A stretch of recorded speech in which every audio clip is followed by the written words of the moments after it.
1, 2, 3. Hello, everybody. Hello, everybody. I am confident that 1, 2, 3 made it into the stream. 100% confident. Yeah. 60% of the time it works. Every time. How you doing? Oh, it's been a day. It has been a day. I muted you, phone. It's a day that ended in Y. So It is a day that ended in Y. I do have to preface this with I'm on call. So if my work phone starts ringing because Alberta's on fire, I need to leave. Understandable. But thank you for to have a drink while or something. Yeah, I am actually. Okay. As long as I'm sensible about it. It's all good. Okay, fair enough. Thank you for joining us tonight. Welcome to Legends of Logomancy, and specifically Roll for Beer, the best beer drinking podcast that Alberta has ever seen related to tabletop gaming. That maths out. Yes. It works. That maths out. Yep. Tonight is our season finale for season 1. Actually, this marks episode 12. Woo! And it's still going. It's a thing. Yep. This one's a little bit later than we would have liked, but I mean, it's what it is. Can't drink beer on antibiotics, and that's fair. It just pushes back a filming schedule. No. Don't get sick, and you'll be fine.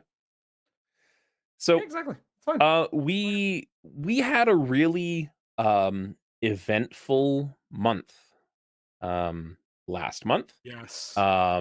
Beer Fest was great. And we made a lot of friends and a lot of contacts on stuff, and that's going to be really, really exciting. At least one enemy. Well, I mean, Grizzly Paw. No, Grizzly Paw. He was so cool. He had the best cowboy outfit ever. They're all really good people. I like Grizzly Paw people. But no, we've got quite a bit of stuff coming up for June. We have a booth at GameCon. We're running the Make-A-Wish booth, and I won't be there because I will be camping with my beautiful redheaded children. I, however, will be there. Most certainly. Hawk and merch with David, another beautiful bearded gentleman. We're going to be running the Make-A-Wish International booth. We're partnering with Kobold Press. If you find yourself down there, or if you're looking for tickets, we still have a bunch of passes for subscribers that we might be able to help out with. Kobold Press was super cool, and they were like, "Hey guys, charity, absolutely. Have a full pallet full of 5th edition books to give out to your subscribers and folks that are supporting your charity run." We need to just take a picture of that pallet just so people can actually go, oh, that is a pallet of books. I can't park in my garage. It's a thing. So yeah, come October, we're going to be heading up the Roll for Wishes charity stream. It's annual for us now. We've been doing this for a couple of years.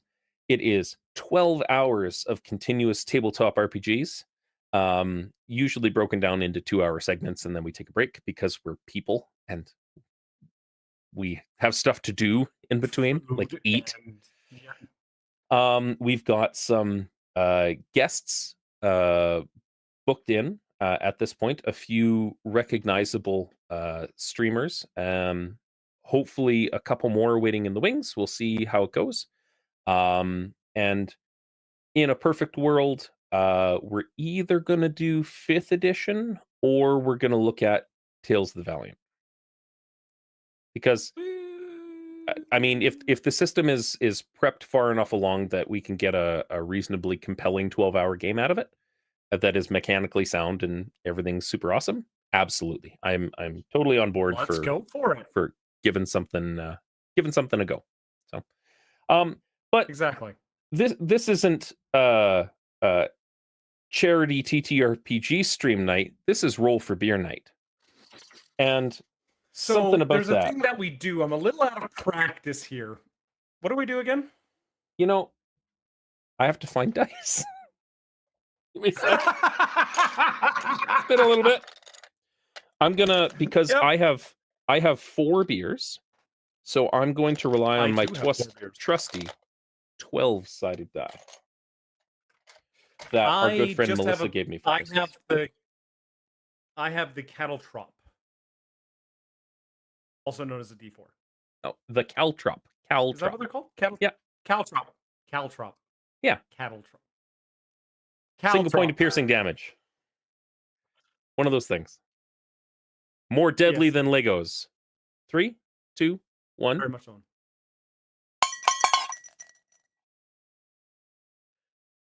All right. Uno, dos, tres. Take the dice out of your glass, Riley. No, never. Tonight. Where's my bottle opener? Ah! I was prepared! Go ahead with your beer. Go ahead with your beer. It has been a while. Tonight, our newest sponsor, Vacay Brew Co. And you can kind of catch it off the end of the, yeah. Ooh, the Hidden Dragon. Going to be drinking Hidden Dragon, a salted black lager, 5.2%. It's got a sick-ass blue dragon on the can. Vacay Brew Co. is here in Calgary. They're a microbrewery. The 2 of the beers that I had slated for tonight were either Crouching Tiger or Hidden Dragon. And I'll start with the Hidden Dragon. This is because we tried this when we met up with Brad at the Brew Co. Yeah. And this reminded me a lot of because it's a salted lager. Yep. But I like oyster stouts. Yes, I know. Because they've got a good salty mix to it, and this is what that reminded me of. Even though it's not a stout by any stretch, it's just dark and delicious. Fair, and I mean it is a really nice balanced beer. I think salt should be used in beers when we're making beers, especially lagers and gozas. They normally bring out these these really nice flavors and really just kind of balance out the tongue a bit. But well, and it's interesting because beer is always served with salty food and salted nuts, and very much so. Because salt makes you want to drink more. This is Fieldhouse, Blackberry, Blueberry, Vanilla Imperial Stout. Fieldhouse out of Abbotsford, BC. This is a 11% Imperial Stout. With obviously blackberries, blueberries, as it said. And this notes here we go. This beer was inspired by our heavy fruited dark sour. We took the same fruits and switched the base to a big, bold Imperial Stout. The big notes of chocolate, vanilla, blueberry, and blackberry with a silky sweet flavor and mouthfeel. What's the brew name again? It doesn't have a name. It is Blackberry, Blueberry, Vanilla Imperial Stout. Hey. Imperial Stout. I'm just updating the doobly-doo. Yeah, the doobly-doos. All right. I won't remember. All right. By Fieldhouse. Now time for the second part of the podcast. The ASMR section. Yes. 3, 2, 1. Oh, it's all over my shirt. One of these days. One of these days. Oh. So now, for the viewing audience, for the folks specifically watching on YouTube, that said, given the number of folks that are viewing at this point, this is available where all fine podcasts are consumed. Technically, even Apple Music. I didn't put it on there, but it shows up there according to our analytics. I don't know. One of the distribution systems I use must send it their way. So that looks like a can of frothy Coca-Cola, my friend. It's thick. Mm. I wanted to pull out a cool special bottle for the final episode of the season. Oh. See, it's just salty enough. Mm-hmm. So this guy here, yeah, you're getting that. You're getting a lot more of that blueberry on there. Blackberry kind of gets a little hidden by blueberry, I feel personally. Mhm. The color, as you can tell, pitch black, Yeah. like wonderful deep brown. A little bit of that vanilla just comes through just to cut that imperial sweetness. Ooh, or imperial sweetness. That imperial, like just that thick imperial beer, like really, really nice. Hmm. Perfect. Need me Dragonstein. It's got a little bit of sour on it, Mhm.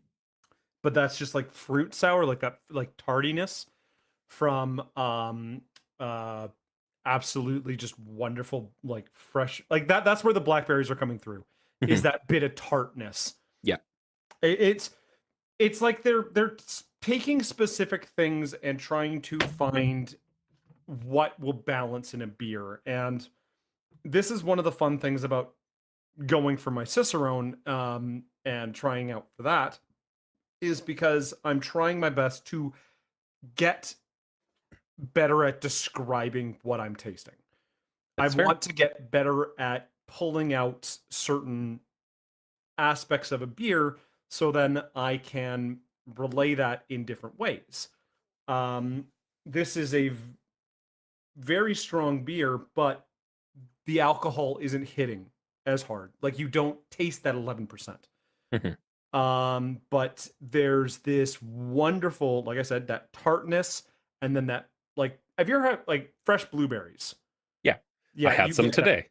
Yeah, they're when you have fresh blueberries, you get that like nice bit of like burst of flavor, and then it just dissipates really quickly. Mhm.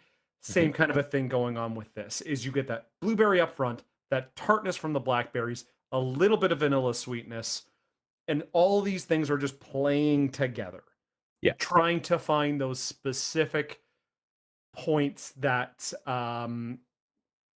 uh, make the beer. And why did they choose to put salt in your beer? Why do they choose to use the darker malts for that beer? Y What are the different kind of things they're trying to do?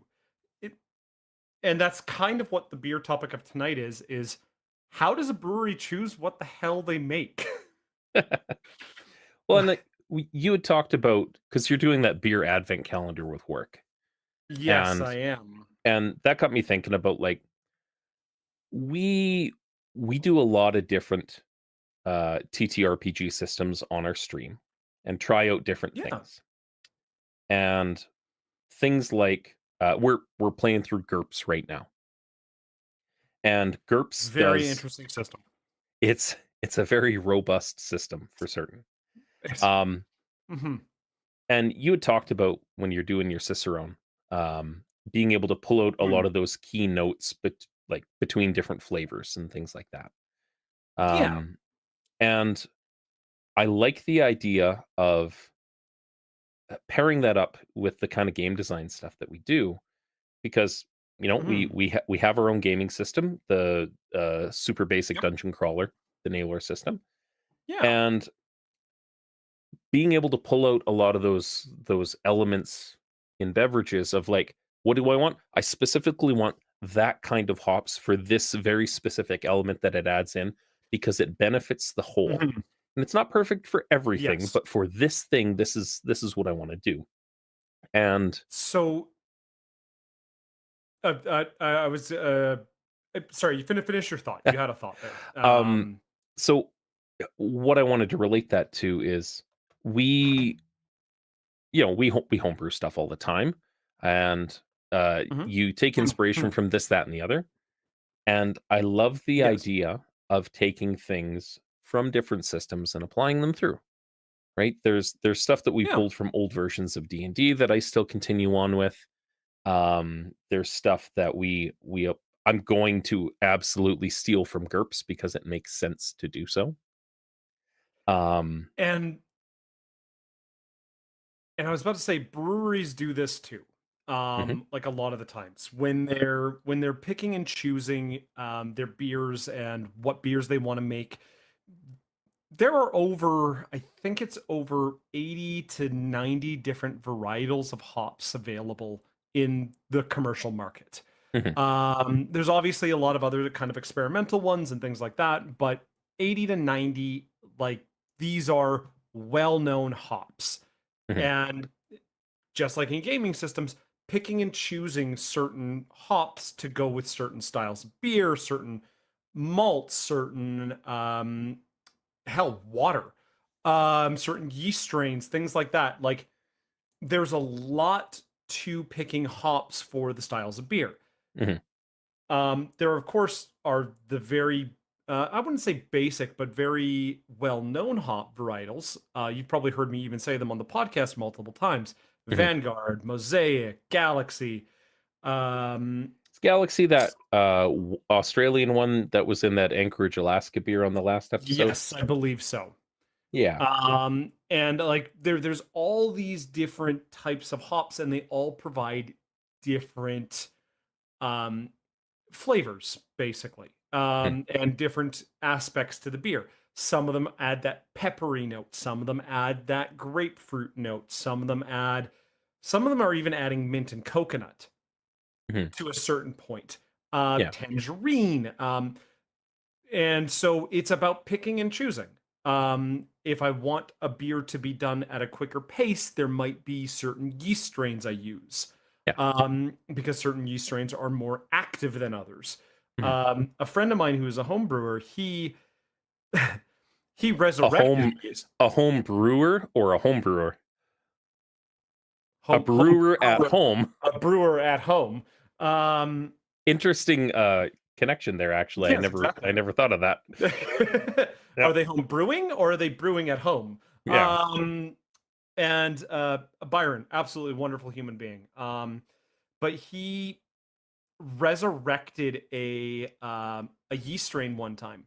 Mhm, Basically, he found a yeast and it was dead, so he tried to propagate it. He mhm. tried to get it to going again, and he did. And he effectively made what is lovingly referred to as a zombie yeast. Okay. It's kind of it's just when brewers get yeast to come back from the dead, basically. Understood. Okay. And he this was like the most active yeast he's ever used. It Mhm. literally punched the beer into overdrive and was like, "Cool, we're brewing, we're freaking brewing." And he was just like, this cut like a week off my brewing time. It can't always be replicated, Mhm, but sometimes yeasts just do what the hell they want to do. mhm. And that becomes part of that picking and choosing. It's almost like the randomness of dice. Funny how that works. Funny how that works. Wait a minute. Are brewing and RPGs that similar to each other? Look, I wasn't gonna say it, but we've kind of based an entire podcast around a lot of the seminal differences on everything. But Wait, this is a podcast? funny how that works. So on on that topic, on Yes. the side of picking and choosing, Hmm. I wanna kind of go and it puts you on the spot a little bit. Hmm. I want to go back and forth because you love a lot of different systems, like Yes. I Iron Kingdoms. Yes. What is your favorite mechanic out of Iron Kingdoms that you frankly shoehorn into all of your other game systems as you play? Oh. And I I want you to think on that. I'm going to start to give you a chance to look at it Okay, okay, okay, okay. because um one of the things that I really love, and it's really evident in Tales from the Loop, the RPG system, because that's all powered by the apocalypse, right? Yes. Power, Yeah. yeah, powered by the apocalypse. Um, and it's you lay out your bonds and your safe spaces Yeah. and all of that. And something that I've been doing in my tabletop games for a really long time, and I've talked about this at length on different episodes, is the um, I know a guy, right? Yes. So we've got a couple younger players in our Discord that we do world building and stuff on our Discord, Yeah. and they're looking for different help on building worlds. And I think you weighed in on this, and David did Oh, for yeah. It was so uh, cool to watch. Neff a while back, and it's like, all right, well, I'm building a world or I'm starting a story. What am I going to start with? And he's like, they're going to be in a tavern. They're going to go on a quest, and they don't know it. But like, here's a bunch of like political intrigue that the players will never know. And I'm like, Yeah. all right, that's all really cool, cool. And I don't mean that in a condescending, cool story, bro, sort of way. I mean it in a like, all right, you're a player at this table. What what's your hook? Your character's hook. Why do you care about where you're at? Well, you have to save the Mhm. city. Okay. Why? Who lives here that you care about? Well, I don't have any family. So, okay, cool. Who's your landlady? Who's the guy you buy bread from? Like if you live here, you know people naturally. There's That's how Dobbs bread around the corner. there's That's Dobbs that's bread that's around the that's corner. that's that's the important thing to me. But from a cementing in the world, like anytime that we run a session 0 on something that's going to be longer than, you know, 3 or Mhm. 4 episodes, um, who are your people? What's your favorite bar in this place? Because as a game master, I don't have to write that in now. It exists. It gives some agency to the players. They tie into it. Yeah. And then that other mechanic that we've used before, the I know a guy is, yeah, Dobbs bread or bust, from chat, uh, is my job as a dungeon master or a game master is to deliver unto you as players information. I have to get the hook into you, Yes. right? And how I do that varies from person to person. Yeah. Some people are very soft-handed, some people are very heavy-handed with it. And the point is to get that hook delivered. I have information that I need you as players to have so you can make interesting choices with your characters so we can tell this story. That And makes I sense. would argue that it does not matter whether it's you giving the hook or if it's the players giving the hook. And that um, Brennan Lee Mulligan said something in an interview a couple of years back, um, where I don't remember specifically what system they were referring to, um, but it was a high level improv. And one of the players told him, like, I haven't, can I run this? I haven't uh, created the story in a little while, right? Like, can I explore some of this at the table? And it's kind of a cool way of thinking about it, where you give your players agency to create the world that they live in, because you don't know off the top of your head as a human being in daily life who from your past is going to be relevant at any given moment. And you could No. never catalog it on a piece of paper and summarize it. It's like, who are the 87 people that I worked with back in college running game stores and restaurants and stuff, right? Yeah. Um, you're never going to write all that down. And it doesn't make sense that the players are like, here are the 4 people I care about in my life. Here's my 2 pages of backstory. And like, some of that is good because it gives you a jumping off point. James, it's this is my backstory.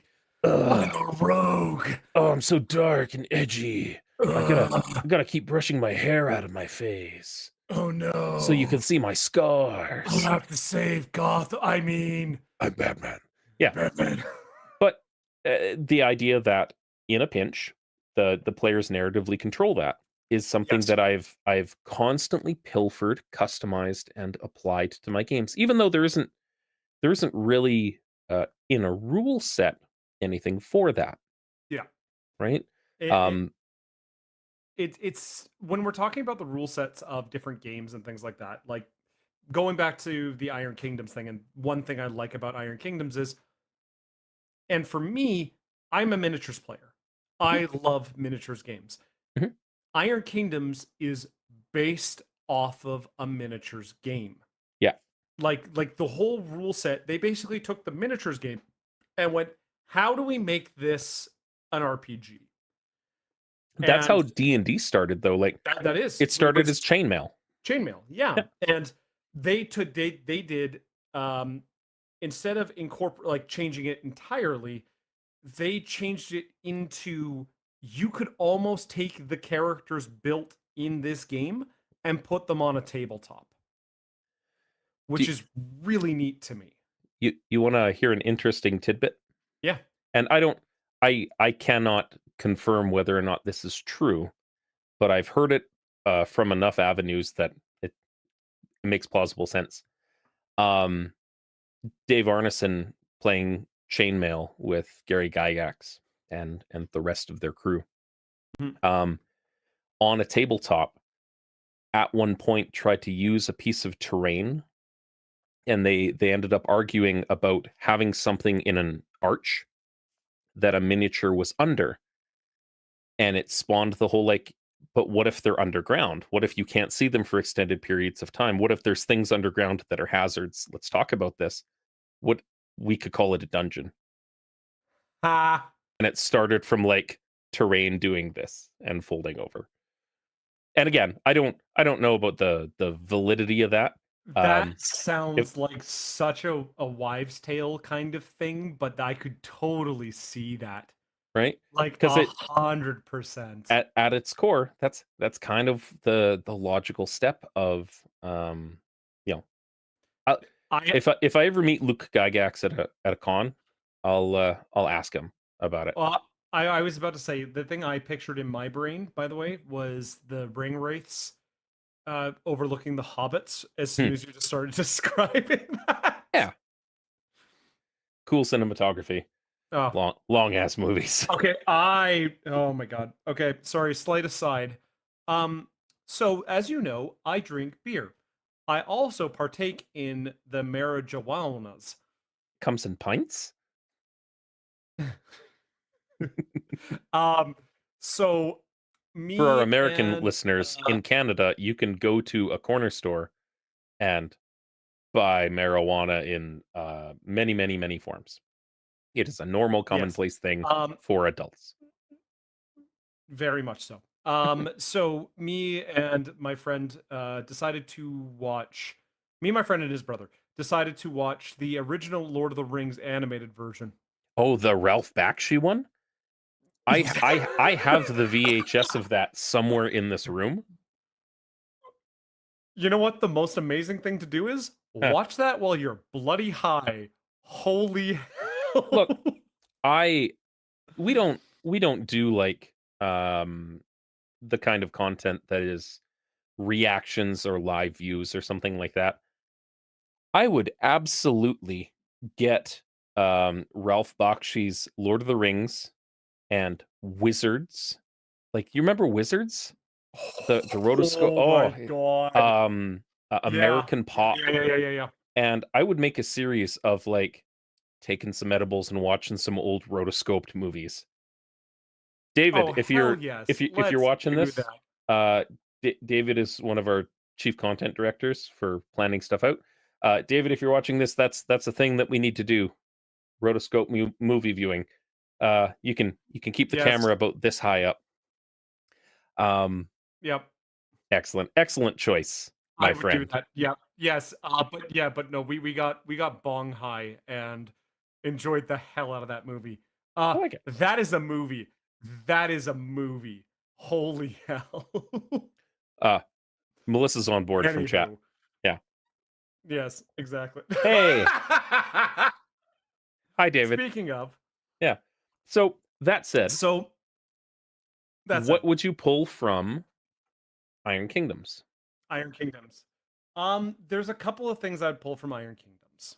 One, I like the idea of being able to pull the miniatures out and put them into large scale fights.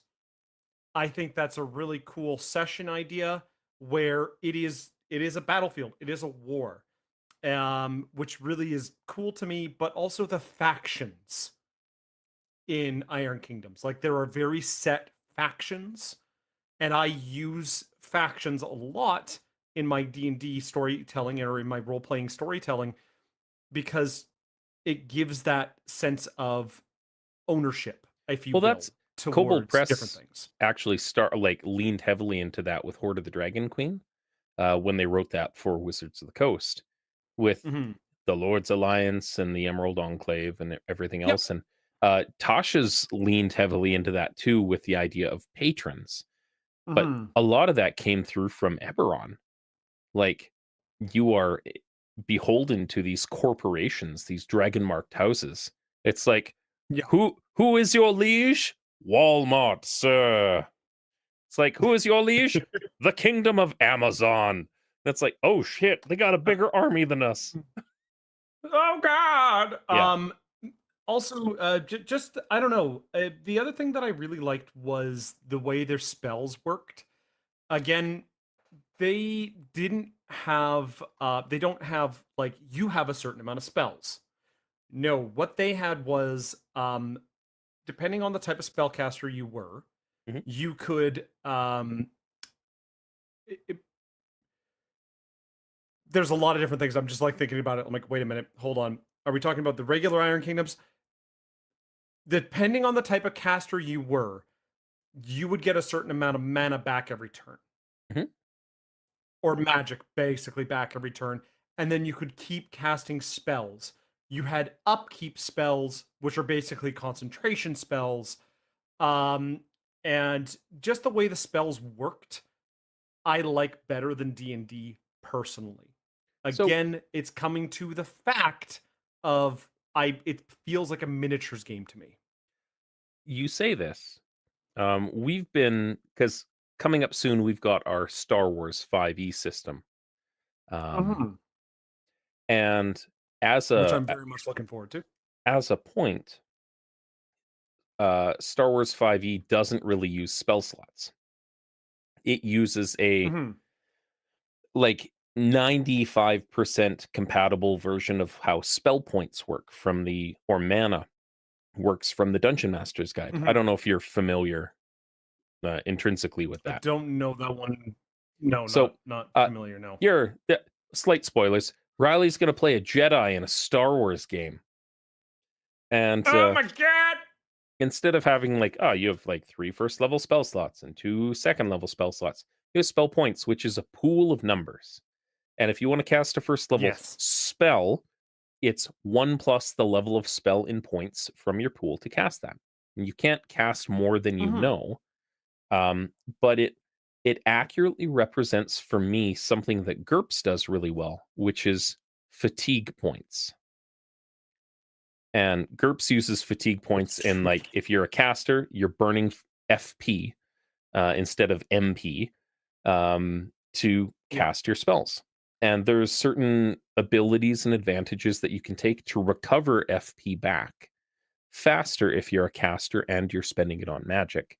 But you also use that physical um, uh, energy, your fatigue, to do big, heavy acts of endurance and things like that.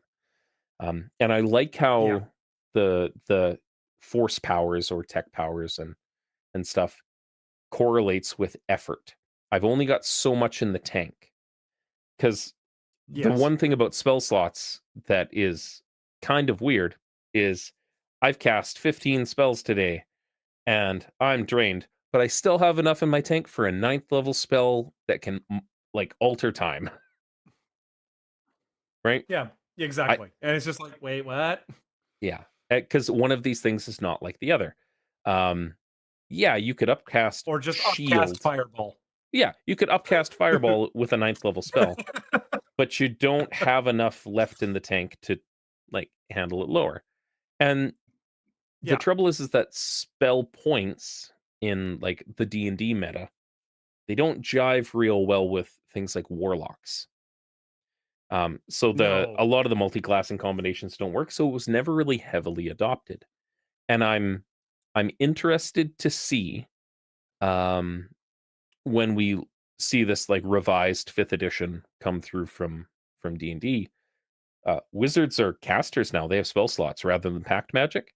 Whether or not the spell point system is gonna make it into the DMG again, because they're revising that too.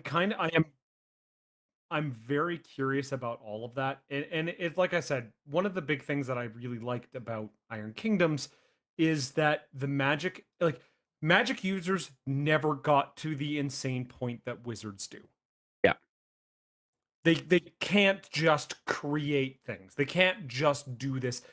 Magic feels balanced in Iron Kingdoms comparatively to like a high level Iron Kingdoms character still feels mortal to me. And that's something that I really like. It's Mhm. like, no, you're a high level adventurer. Yeah, you can fight shit. You still shouldn't go one on one versus a warjack. That thing's a tank. It's gonna pummel you. You know, that leads into another customization that I really love. So Melissa from our stream is going to be running a Call of Cthulhu game, and whether any kind of horror-based scenario, um, and we see Mm-hmm. this a little bit in the GURPS game we're running right now because we're doing Hellboy BPRD, where we're just BRD. people. Monsters exist, but we're just people that have guns. And like there's some special things like your fat librarian man knows how to read runic magic and can cast little things. And I am a weird spatial anomaly that exists in the middle of everything. But Larry's just a dude with a gun. And Yes, he is. if he gets hit, he's dead.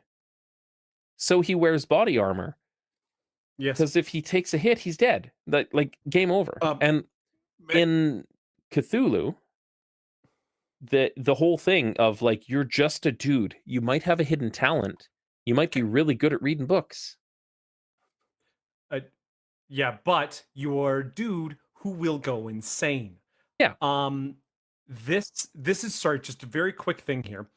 Two things. One, first of all, the D20 Mass Effect system, freaking great, wonderful. I have that's a run it, absolutely wonderful. that's I a just saw that comment in from chat, chat. so I just had Yeah. to. Yeah, that's a comment on chat. I just had to just throw that in there. I have played it. It is wonderful. I am a huge Mass Effect fan. One day, maybe next year, I'm going to run it because it's freaking great. Anyway, I I have um, I have a copy of the Mass Effect RPG and I've never run it on stream before. We are, however, Mass running Effect is the wonderful. Avatar RPG system. One of our newer players, Neon, is going to run us through a 3 episode miniseries um, in end of Oh, November, I Avatar: The think. Last Airbender. Yeah, Avatar: The Last Airbender.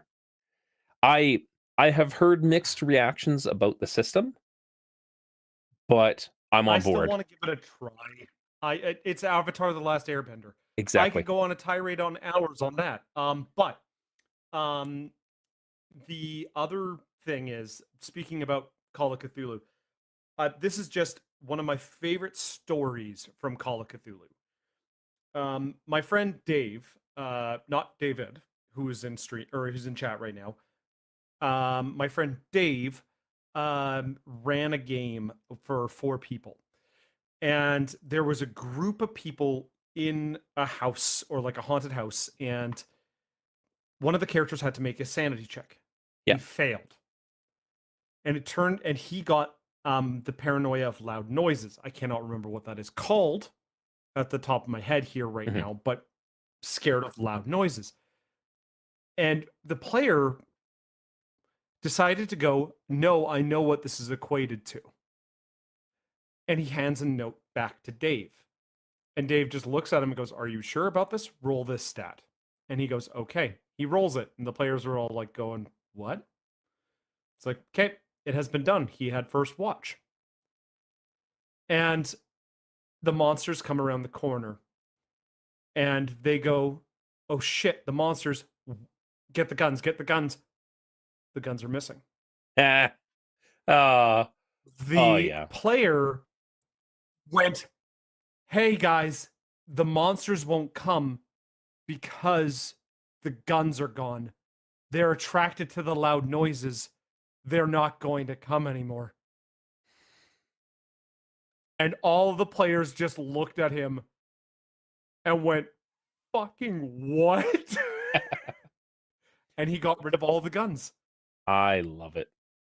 I following up on chat. So the personal gripe is that 5th level characters in 5e are basically gods next to regular people. And that is 100% the case. And we leaned into that. Like that's a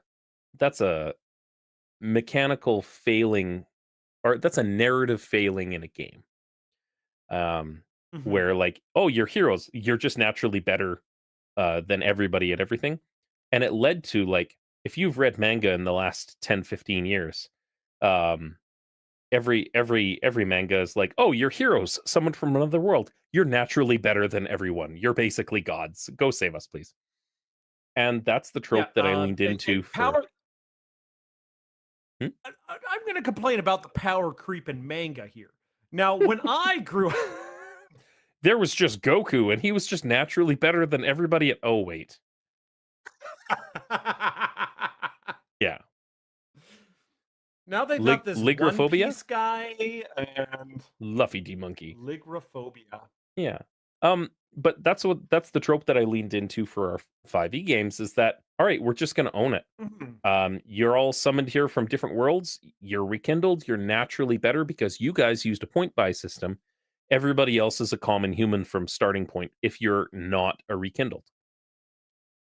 Yeah. And it means that the bad guys are either super dangerous because they're also adventurers, or they're super dangerous because they were normal people and had to get into some shit to up the ante, right? Yep. Like Just pull a one of those card things. from the deck of many things or something like that. Yeah. Or, uh, be a wizard and study necromancy for forever. God And, damn it. also be a Wizards. Viking. Be Wizards a should Viking not be wizard. that powerful. Look, it's a thing. I cast atomic karate. I'm It's fine. aware. But yeah, Atomic karate. one of the things that comes up too, and I'll pull it back in, for pilfering from other game systems that I really like. Yes. So GURPS has a called shot system built into it. Yes. Yes, they do. Right on the character sheet. What's the roll it takes to hit you in the torso? What's the roll it takes to hit you in the right arm? What about the left arm? That changes based on which arm you're wearing a shield on, kind of deal. And I love that. How much of a penalty to hit is it to hit you in the torso? It's a 0. It's just like shoot them in center of the chest. You want to hit somebody right in the square in the dick, take a -3 to your shot, and you can hit them in the dick and Yep. have something functionally effective happen because you did that. We call that the RoboCop shot. Yes, 100%. um, Called shots can make your game interesting if you're in the kind of party and with the kind of players that want that sort of combat.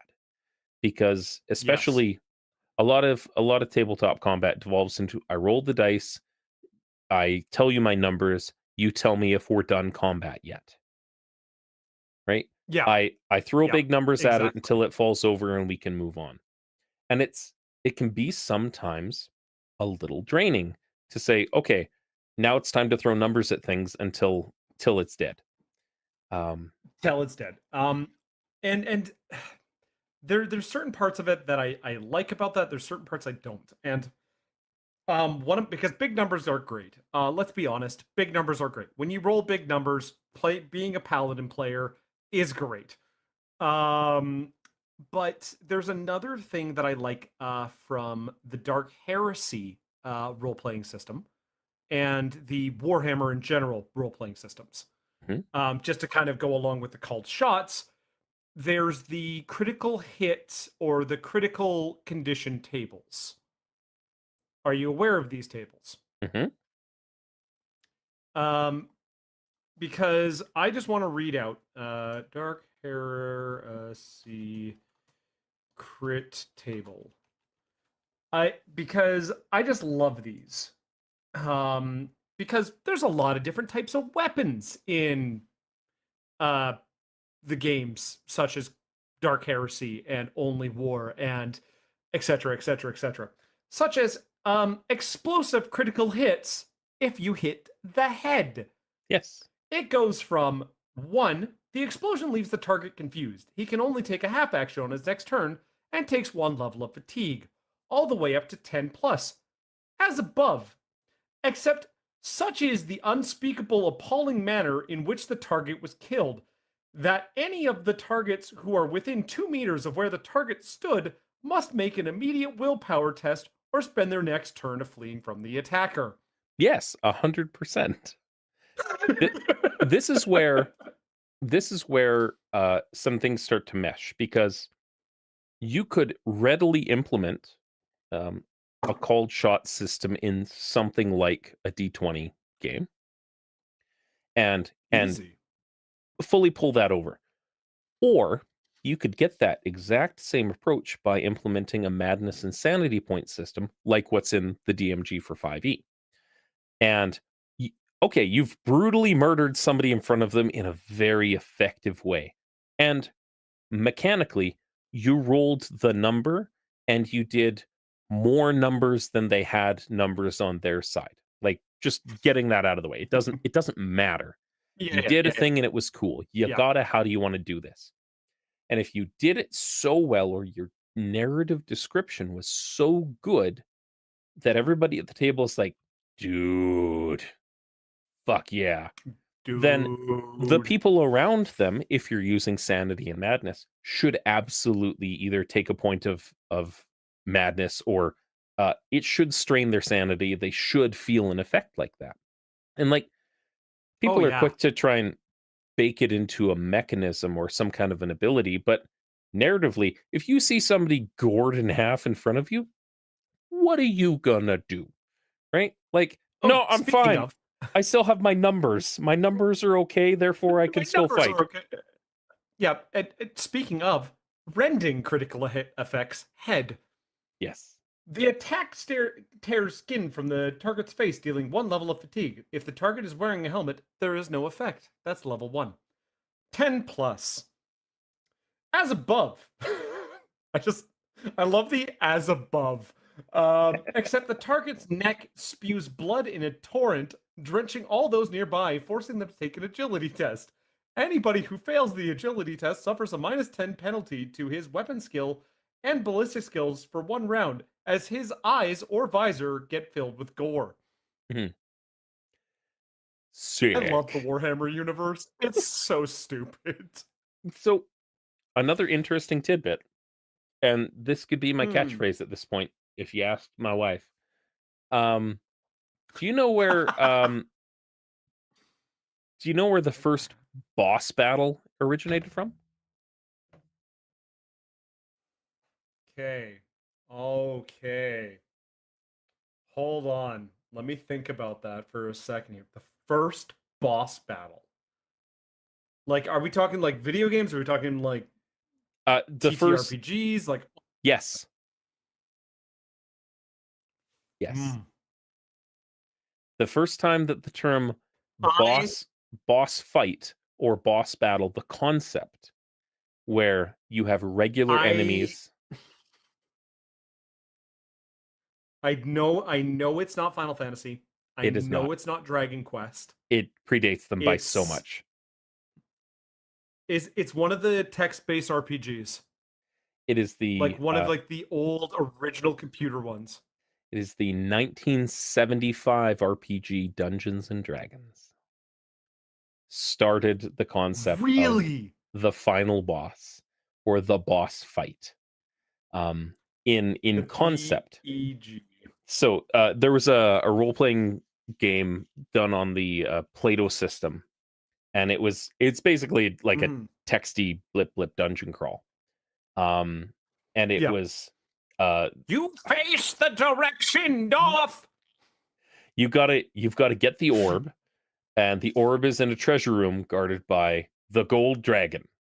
And only by defeating the dragon can you claim the orb and complete the game and be eligible for getting a high score. And it was the first instance in any kind of, video or TTRPG of like, obviously, like this stemmed from kill the dragon at the end of the dungeon. You fought little dudes along the way because it's D&D. Like Yeah. D&D started in 1973. This thing came across in 75. Like, you know, Yeah. roots being what it is. Can, But it's interesting that, like, can go for it. no, sorry, finish your thought. I have a stupid experiment I want to try running here. All right. It's the reason that I bring this up is because 4th edition, um, for however you feel about it, had a system called Bloodied. And it was Matt Colville talks about this a lot because he really enjoys 4th edition as it's a game made to be played with minis. And it's made Yes. specifically my critique of the system is that it removed everything about Dungeons and Dragons and turned it into chainmail again. And it made it a really You're effective, not like, wrong. we're playing on a board. It removed all of the lore. We talked about like episode 3 or 4 of the podcast. I read you what Fireball was in 3rd edition and 5th edition, and what Fireball was in 4th edition, and it was like, fire springs from your fingers, and you chaw some shit, and everybody's afraid of you, and let chaos reign. And in 4th edition, it's like, X4D grid, deals X damage, K thanks bye, Oh, damage type equals fire. And it's like, oh, you took all of the like flavor and lore out of everything. And it's effective. It's basically the back end, it reads like the back end code for a database where that object is a button that somebody's clicking, which we talked about too. Like that's what 4th edition was designed for. yeah. TTRPG tabletop or virtual tabletops. But, it was designed for an actual computer. Yes. yeah. The thing that they implemented that I thought was interesting was twofold. Minions, Mhm. and I've stolen minions quite a bit. Minions have hit points, Yep. but they have an ability that says if you hit them once, they die. So they have hit points specifically for the purposes of things like sleep and fanning out damage and things like that, right? It's to make the characters feel epic because they're just slicing down minions left and right. Exactly. If I'm throwing waves of skeletons at you, they're not skeletons that have like 10 hit points. They're skeletons that have 1 hit point, right? Because you feel good about it. The other side of it, and this ties into that boss battle point, is the bloodied condition of you've dropped it to half hit points. I've told you thematically and like from a game knowledge perspective, this thing is at half of its hit points. I've signaled to you as a player, and I've signaled to you as a character. And now it gains more abilities, so you're in phase 2 of the fight. Because now that it's bloodied, he's getting more cunning and devious. He's going to be taking more called shots. He's going to be doing more damage. Tiered phases, and he's going to be. this It's a Final isn't Fantasy boss. this isn't even my final form. This is a Final Fantasy boss. This is Final Fantasy 14. I'm going to use this as an example. Yep. In a lot of the later game fights or end game fights in the Savage mode, there is the first phase, and then there's second phase. And if you get to second phase, the health bar fills up again, and you're like, frick, everything is changing. So I love that you reference Final Fantasy 14 for that, which came out, what, 2016, I think? 16-ish? Yeah. Yeah. I think so. Somewhere around there. The first phased boss battle in a Final Fantasy game? Take a guess. You probably know this. That would be Final Fantasy. It's either 4 or 5. It's 4. It is 4. Yeah. Okay. The Mega Sisters, Which where boss was it? The Mags. yeah, because Yeah. the first half of the fight is against the three of them, One and of then the they sisters. morph into the Merge. big old doll. Yeah. Uh, Yeah. tiered boss Yeah. battles, right? Or Boss battles. shifting phases with the Mist Dragon way back when. This was I was Oh, 5 years old when this game came out. It was fucking revolutionary. But it was great. I mean, and to be honest, like the final boss of Final Fantasy VI, Final Fantasy III in the United States, because they didn't know how to do numbers. well, they didn't And have an that was American port of Final Fantasy 1, 2, or 3. no, of 2, 3, and 4. No, 4. No, yeah, 4, because Final Fantasy V was Final Fantasy 2. Yeah. So the Yeah. Final Fantasy 6 was Final Fantasy 3 on the Super 3, Nintendo, yes. right? Yeah. And God, 3 was great. Sorry, 6 was great because the final boss, Kefka, Yeah. absolutely amazing. Absolutely. And that was a 3-tiered boss? Yep. Or something like that? Yep. They really doubled down on it. All right, so I have a slight experiment here. And I just kind of want to see how this happens. Because chat has been pretty vocal tonight, and this just kind of came to my brain, and because we are the kings of side content and just getting distracted by everything. Chat, you start in a cave. To the east, there is forest. To the south, there is forest. And to the west, there is forest. But north is the cave. What direction do you go? You're expecting a real-time answer here. I'm expecting a real-time answer, and I know that I can't get one. I'm just going to point out It's here fine. that the latency settings on this are set to normal, not to ultra low. So Right. that's a thing. One That's of the a thing. things. Next time we'll do this. if you want to have that level of engagement, feel free. That's fine. Yeah. Just tell me ahead of time, and I'll change it up. Chat has I responded the with ridge of the cave. I climb the ridge of the cave. I go over. I go down. I start digging. I see how it is. You're all fired. Riley, it won't transition to the podcast, but you know what I love most about tonight? Is that this beer started at a cool 46 degrees Fahrenheit. Now in Canada, we don't use Fahrenheit for anything that matters, except for occasionally taking the temperatures of babies. But I got myself a fancy new beer fridge over here that holds 96 cans of beer. It's so beautiful. And I can take it down to 40 degrees Fahrenheit, but I can't change it to Celsius. Frigidaire, this is a problem. Frigidaire, I'm telling you, Frigidaire. No kidding. Frigidaire. I don't want to have to do non-metric Frigidaire conversions in my head. But you know what? Can of Beans, if you're not already joined on our Discord, find the thing in the doobly-doo, and we can play this out between you and Moongazer. You guys can go on an adventure under the cave and over the cave, and we'll find it in the middle. So identify yourself on the Discord, and we'll go from there. But I think are we calling it here? Are we calling the episode here for the final season? My beer is about done. Season 2 is going to have you know what? We'll spoil a few little things. Before we start into season 2, or right around the beginning, we're going to be doing a in-person live episode of this that's going to be a little different. And it's going to stream to YouTube.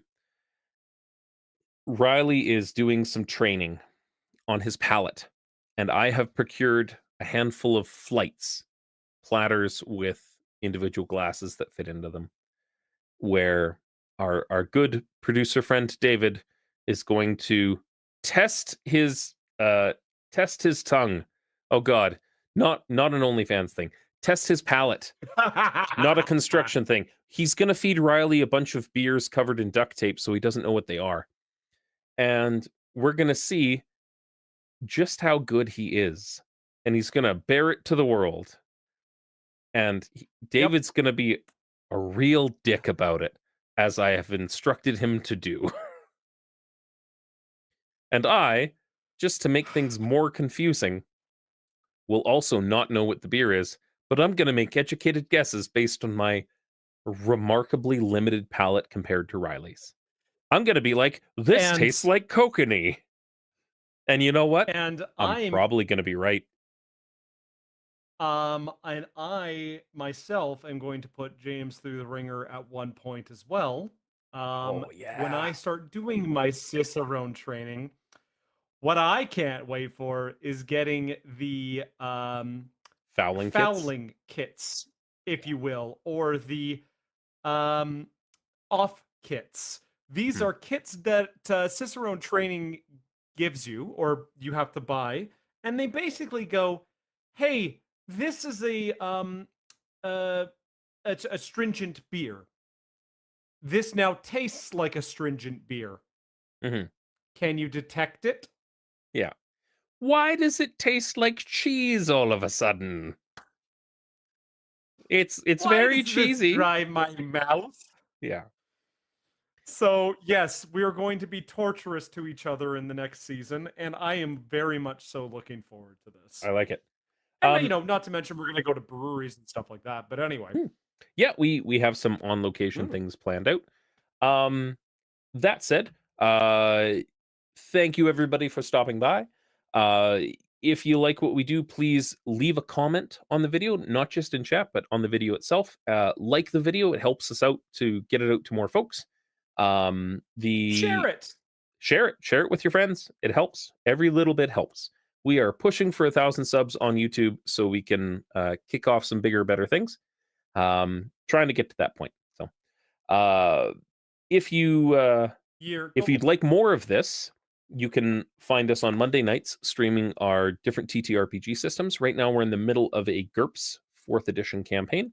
Once that one's done, we're going to be going into Star Wars 5th edition for 4 weeks. We were selected to do some of the pre-testing and actual play stuff for Girl by Moonlight.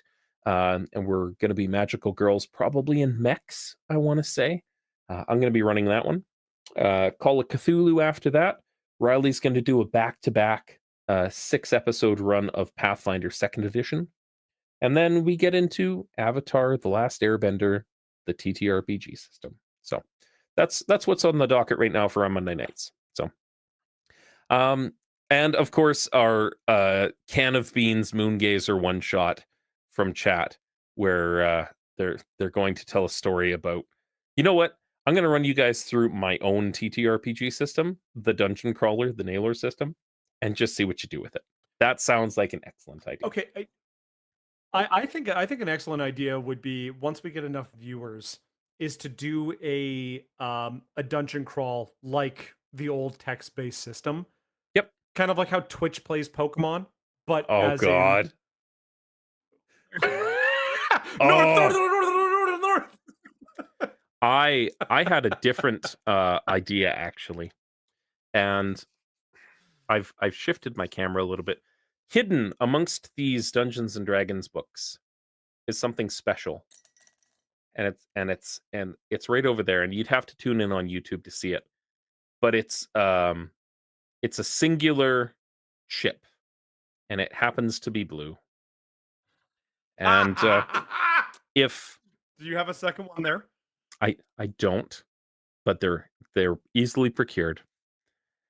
And when we hit 1,000 subscribers on YouTube, I am going to go live and do the one chip challenge for like 35 goddamn minutes. Yeah. Yep. Yeah. I'm gonna die. It's gonna be great. It's gonna be all right. Or I'll do the chip with you. I won't do that. I mean, we could give it to Melissa and then film that. That could be okay. I'm just glad you didn't swallow that dice as you finished your beer. I'm happy for your health in that regard. Thank you. But But thank you very much, everybody, for joining tonight. mhm. And yeah, talk it out. This will be available in I don't know a week or so, where One all fine week or so. podcasts are consumed, and we'll see you on Monday. Good night, everybody. Good night, everybody. See you soon.